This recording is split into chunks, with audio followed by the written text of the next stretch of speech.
No outro dia, falando a respeito da profecia de Daniel com relação às 70 semanas, nós recebemos uma pergunta solicitando explicar o porquê de 1290 dias em Daniel, capítulo 12, versículo 11, ao invés de 1260, conforme aparece no Apocalipse, algumas vezes assim identificado.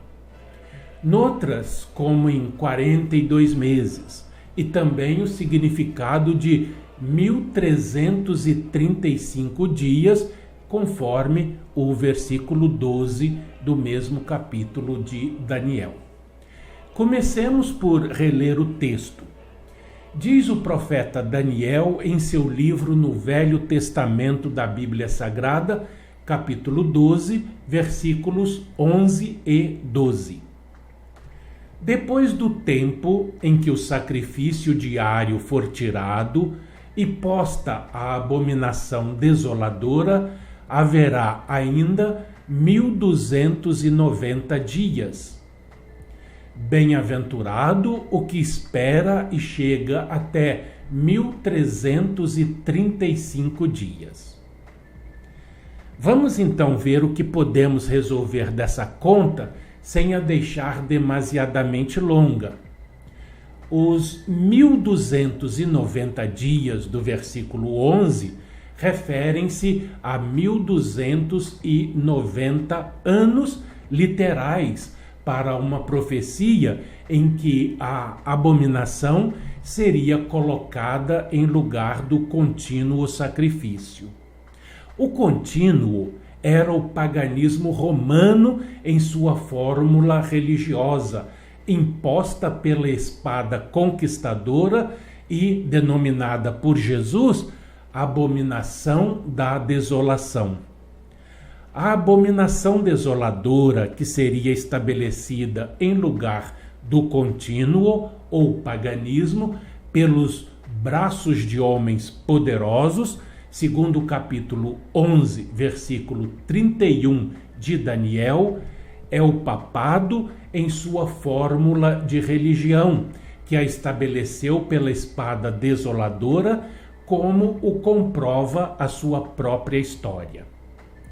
O papado substituiu o contínuo paganismo romano no trono temporal até 1798, quando a espada de Napoleão Bonaparte o derrubou da liderança na qual aqueles braços de homens poderosos o haviam empossado em lugar do contínuo. Por conseguinte, o período de 1290 dias, que são profeticamente outros tantos anos de supremacia papal, encontrou seu término em 1798. Assim, devemos fazer retroceder de 1798 os 1290 anos para termos a data exata em que o contínuo foi tirado como abominação da desolação, para dar lugar ao papado, a abominação desoladora. Subtraindo 1290 de 1798, temos o ano 508, que é a data da substituição definitiva do paganismo romano ariano pelo papado romano. Na verdade, os fatos históricos provam que o poder temporal do Vaticano começou a tomar forma em 508. Agora, o versículo 12. Bem-aventurado o que espera e chega até 1335 dias. Isto é, 1335 anos. De 1290 a 1335 anos, há uma distância de 45 anos. 1798 mais 45 é igual a 1843. Os protestantes julgaram que se tratava do ano da volta de Jesus, e o mundo inteiro se ligou no movimento milerista, que teve início nos Estados Unidos da América do Norte, como apresentamos nos programas anteriores. E agora podemos então reforçar o que foi afirmado em relação ao erro cometido por aqueles adventistas. Não foi a volta de Jesus ao mundo como eles supuseram que seria, e o que, ao não se concretizar, causou enorme desgosto em todos. O que ocorreu foi a entrada do Paráclito no mundo, com os fenômenos desencadeados pelas irmãs Fox a partir de 1843.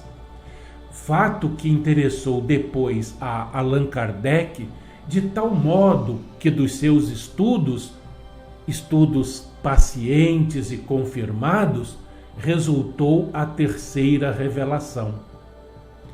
Então, em resumo conclusivo, os 1290 dias da profecia de Daniel representam 1290 anos literais, cuja conclusão se deu no ano de 1798, no fato histórico da prisão do Papa Pio VII por Napoleão Bonaparte.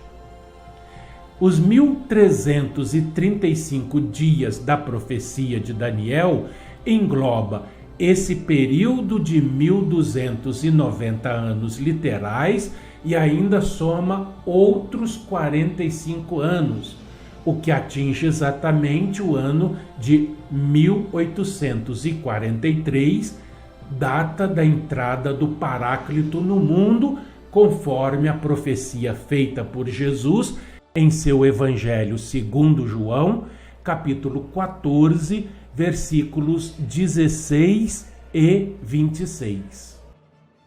Eu rogarei ao Pai, e ele vos enviará outro Consolador, a fim de que esteja para sempre convosco. O Espírito Santo, a quem o Pai enviará em meu nome, esse vos ensinará todas as coisas e vos fará lembrar de tudo o que vos tenho dito. Compreenderam bem o cumprimento da profecia? É assim que a profecia, verdadeira, profecia, porque se levar em conta aí certas profecias, a gente acaba descrendo de tudo, até de Deus. Mas não é aqui o caso.